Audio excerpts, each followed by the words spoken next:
Roshan professor Solomon சாரோட சேர்ந்து மீண்டும் இசையால் கை கோர்ப்பது இந்த மேம்போ திரைப்படத்திற்காக இது நிகழ்ந்தது. சாங்ஸ் ஒர்க்லாம் பண்ணிகிட்ருக்கோம். அண்ட் இன்னைக்கு ரொம்ப ஒரு முக்கியமான ஒரு performance, first of its kind. எனக்கும் இது இந்த மாதிரி பர்ஃபார்மன்ஸ் பண்ணுறது ஃபர்ஸ்ட் டைம். நிறைய ஸ்டுடியோ செஷன்ஸில் மட்டுமே இந்த மாதிரி இசைக்கருவிகளை வச்சு நிறைய ரெக்கார்ட் பண்ணியிருக்கோம். அண்ட் இன்னைக்கு பின்னாடி இருக்கிற நம்மளுடைய ஹானரபிள் சென்னை ஸ்ட்ரிங்ஸ் ஆர்கெஸ்ட்ரா இருக்கிறாங்க. உங்களுடைய கரகோஷன் இந்த மியூசிஷியன்ஸ் அனைவருக்காக என்னுடைய இத்தனை ஆண்டுகளாக நான் மோர் தென் 20 இயர்ஸ் இந்த மியூசிக் இண்டஸ்ட்ரி. இத்தனை வருடங்களாக எனக்கு நிறைய திரைப்படங்களுக்கு எனக்கு ஸ்ட்ரிங்ஸ் வாசிச்ச இந்த அன்பு உள்ளங்களுக்கு என்னுடைய நன்றியை தெரிவிச்சுக்கிறேன். It's been a long journey and first time இவங்க எல்லாரையும் இப்படி ஒரு மேடையில் சேர்ந்து பார்ப்பது எனக்கே முதல் முறை. அதுக்காகவும் ஒன்ஸ் அகேன் சாருக்கு நான் நன்றியை தெரிவிச்சுக்கிறேன். And on the percussions right hand சைடில் அவர் ஒரு ஸ்பாட் போட்டிங்கன்னா நல்லாயிருக்கும். மிஸ்டர் சித்தார்த் அவர்கள். இந்த சித்தார்த் வந்து பாப்புலர் ட்ரம்மர் நாகி அவர்களுடைய சன். அண்ட் அவர் ஃபஸ்ட்டு ரெக்கார்டிங் எனக்கு வாசிக்கும் போது அவருக்கு 7 வயசு. ஸோ எனக்கு என்ன வயசு அவரோட கால்குலேட்லாம் பண்ணாதீங்க. அப்படி ரொம்ப நல்ல மியூசிஷியன் அண்ட் நிறைய ரெக்கார்ட் ஹோல்ட் பண்ணுறாரு. அவருக்கு என்னுடைய பாடல்களை தெரிவிச்சுக்கிறேன். இன்னைக்கு நம்ம மியூசிஷியன்ஸில் ஒவ்வொருத்தருடைய பேரை ரொம்ப டைம் எடுத்துக்க மாட்டேன், நான் குவிக்காக போயிடுறேன். என்சோன் பாக்கியநாதன் அவர்களுக்கு நன்றியை தெரிவிச்சுக்கிறேன். என்சோன் அவர்கள். ரோஜா கம்பைன்ஸ்க்கு என்னுடைய மனமார்ந்த நன்றி. ஆஃப்டர் லாங் டைம் இந்த மாதிரி வெட்டரன் ப்ரொடியூசர்ஸ்லாம் திருப்பி back into scene, back into film production வரும்போது அது ரொம்ப ஒரு பெரிய ஒரு மன திருப்தியை கொடுக்குது. ஏன்னா they know what the artists and they know how to make and how to produce films.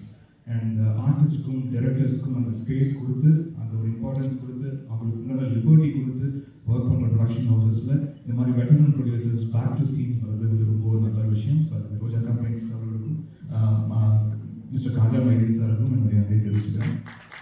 And mister பிரபு சோலமன் சாரோட சேர்ந்து இது எத்தனாவது படம்னு நீங்கள் கூட கணக்கு போட்டேன், கொஞ்சம் எப்படி தப்பு பண்ணிட்டேன். ஏன்னா அவ்வளோ படங்கள் பண்ணியிருக்கோம் சேர்ந்து. அவரோட ப்ரொடக்ஷனில் பண்ணியிருக்கேன், அவருடைய இயக்கத்தில் பண்ணியிருக்கேன். ஒரு ஷார்ட் கேப்புக்கு பிறகு திருப்பி நாங்கள் சேர்ந்து இன்னும் ரொம்ப எஃபெக்டிவாக, இன்னும் ரொம்ப பவர்ஃபுல்லாக நல்ல ஒரு மெஸ்பரைசிங் மெலடிஸும் அப்பீட்டான சாங்ஸும் கொடுக்கறதுக்கு நாங்கள் காத்துக்கிட்டு இருக்கோம். இந்த மேம்போ இந்த டைட்டிலே வந்து ஒரு மியூசிக்கலான ஒரு டைட்டில். இது ஆக்சுவலி ஒரு மியூசிக் ஜானர். அது 1930களில் ஒரிஜினேட் ஆன ஒரு ஜானர். இந்த கியூபன் டான்ஸ் மியூசிக் ஸ்டைலில் இது வந்து பர்ஃபார்ம் பண்ணுவாங்க. ஸோ அப்படி ஆரம்பிச்சிருந்த ஒரு மியூசிக் ஜானர். அதுக்கப்புறம் லேட்டர் 1950களிலையும் 60களிலும் 70களிலையும் அது சாச்சா சா, அப்புறம் சால்சா அப்படின்ற மியூசிக் ஜானராக அது வந்து சப்ஜானராக மாறிச்சு இந்த ஒரு மெயின் ஜானர்லேருந்து. ஸோ அப்படி ஒரு மியூசிக்கல் நேம் இந்த படத்தில் ஒரு ரியல் லைனை வச்சு அவங்க வந்து ஃபிலிம் ஷூட் பண்ணியிருக்காங்க. அது ரொம்ப ரொம்ப முக்கியமான விஷயம்.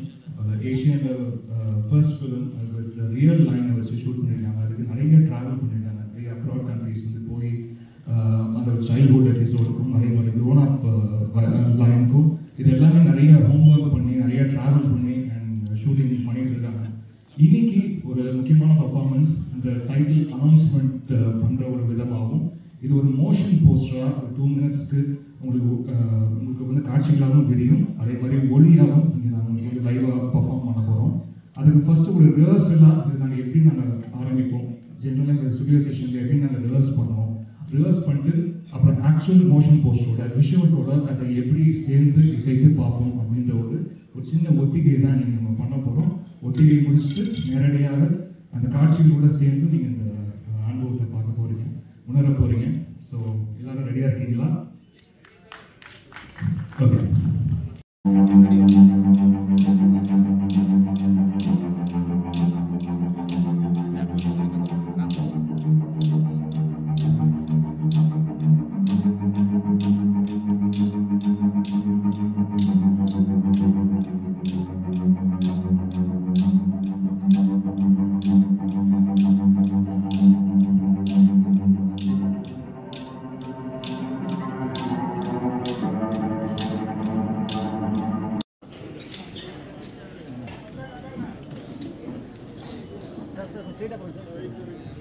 Ready,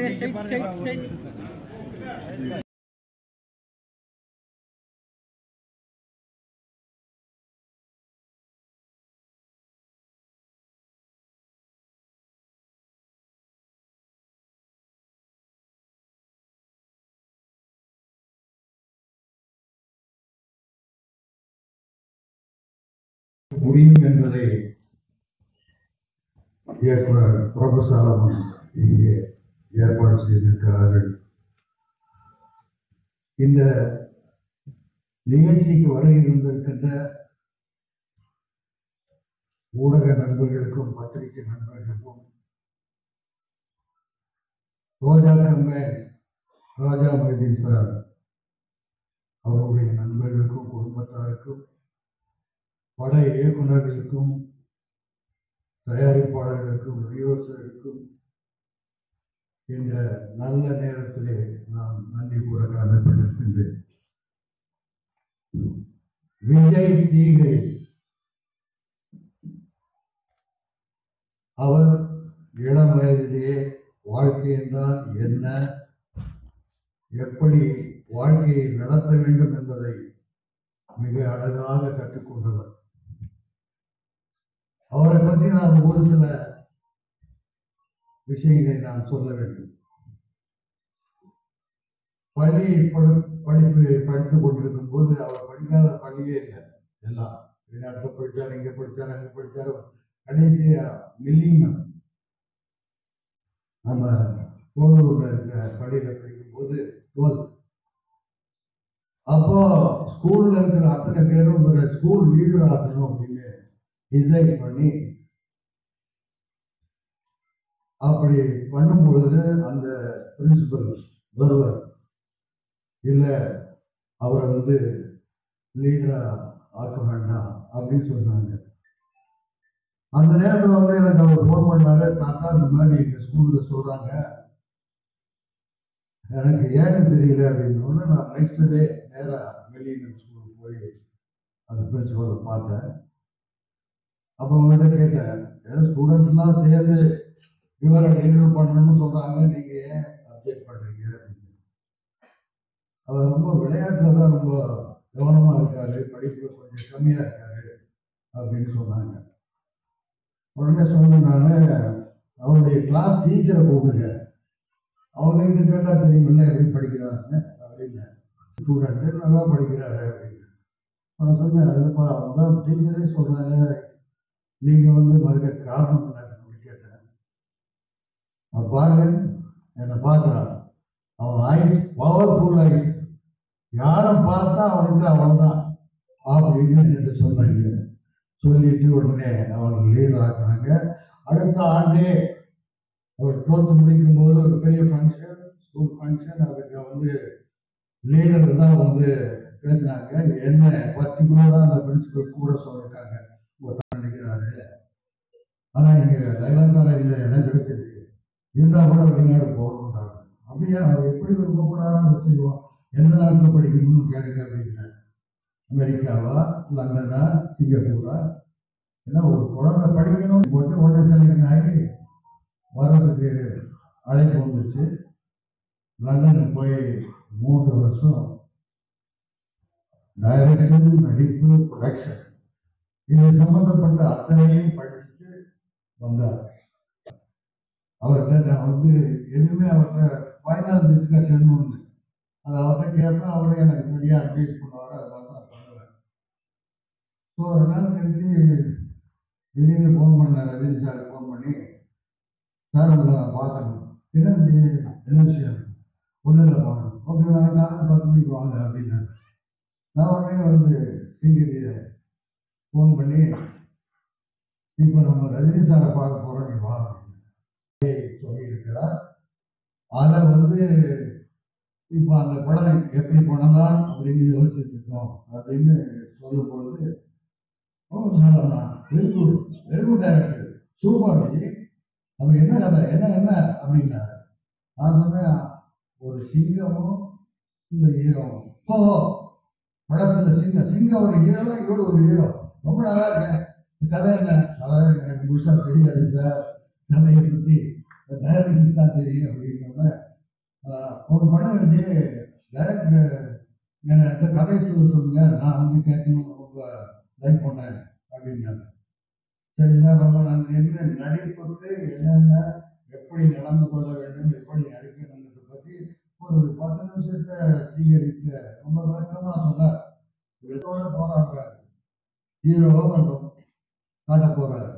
அப்படி இருக்கும்போது இது சாதாரண படம் இல்லையே, பெரிய படம் என்னெல்லாம் பண்ணாங்கன்னு சார் நான் சந்திச்சுட்டு, நானும் தம்பி செய்தி தந்தை ஆகாசம் 2 பேரும் பேசணும், என்ன இது எப்படி பண்ணலாங்க. சரி நானும் யோசிக்கிறேன், நீங்களும் யோசிக்க அப்படின்னு சொல்லியிருந்தேன். ஸோ அவருக்கு ஞானவேல் அவர்கள் வந்து ரொம்ப நெருங்கிய நண்பர். அவர்கள் பிஜி அவர் 2 பேரும் ஒன்றா இருந்திருக்காங்க. அப்போ இந்த கதையை பற்றி சொல்லிட்டு இருந்தாலும் ப்ரொடியூசர் வேணும்னு பார்த்துட்டு இருக்கேன் அப்படின்னு சொல்லி அவர்கிட்ட சொல்லியிருக்காரு. அவர் சொன்ன உடனே ராஜா மொய்தீன் சார் நீண்ட இடைவெளிக்கு அப்புறம் 18 வருஷம் கழிச்சு படம் எடுக்கணும் என்ற எண்ணத்தோடு ஆரம்பிக்கும் எண்ணத்தோடு இருந்தபோது ஞானவேல் அவர்களும் ராஜா சார் அவர்களும் பேசிக்கொண்டிருக்கும் போது இப்படி ஆகாஷுடைய பையன் விஜயகுமாருடைய பேரன் வச்சு ஒரு எடுக்கிறதுக்காக ஒரு நல்ல கதை இருக்குன்னு சொன்ன உடனே அவர் வந்து ராஜா மொய்தீன் சார் இந்த கதையை சொல்லிக்கிறாங்க. சொன்ன உடனே கதையை அவருக்கு ரொம்ப பிடிச்சி போச்சு. ராஜா மொய்தீன் சார் உடனே என்ன பண்ணாங்க, இமீடியட்டா டைரக்டரை மீட் பண்ணி கதையை கேட்டாங்க. 2 நாளில் டக்குன்னு டைரக்டர் ஃபிக்ஸ் பண்ணாங்க, அட்வான்ஸ் கொடுத்தாங்க, ஹீரோ ஃபிக்ஸ் பண்ணாங்க, அட்வான்ஸ் கொடுத்தாங்க, லொகேஷன் கிளம்பிட்டாங்க. இப்படி இந்த படம் நான் அதுக்கப்புறம் வந்து பிரபு சாலமன் சாருக்கு நான் பேசவே இல்லை. இசை இங்கே ரொம்ப பிரமாதமாக பண்ணி லைவாக நம்ம காமிச்சது ரொம்ப சந்தோஷமா இருந்தது. இது என்னன்னா ஜீசஸ் இயேசுவினுடைய உருவத்திலே பிரபு சாலமன் அவர்களும் வேளாங்கண்ணி மாதா சார்புடைய இமான் அவர்களும் ராஜராஜ சோழன் பரம்பரையிலே வந்த விஜய் ஸ்ரீகை சிவனேன்னு சொன்னதை செஞ்சு சிறப்பாக இந்த படத்தை முடித்து இது மாபெரும் வெற்றி அடைய வேண்டும் என்று எல்லாம் உள்ள இறைவனை ஆண்டவனை இயேசுவை எல்லாரையும் வேண்டிக் கொண்டு நீங்கள் அவருக்கு மக்களிடத்தில் கொண்டு போய் சேர்க்க வேண்டியது பத்திரிகை நண்பர்கள், ஊடக நண்பர்கள், அதை நல்லவங்க நீங்கள் எப்பவுமே வரவேற்கிறீங்க. அந்த முறையில் அவருக்கு வருங்காலத்தை சிறப்பாக அமைத்துக் கொடுக்க வேண்டியது உங்களுடைய கையில் இருக்கிறது.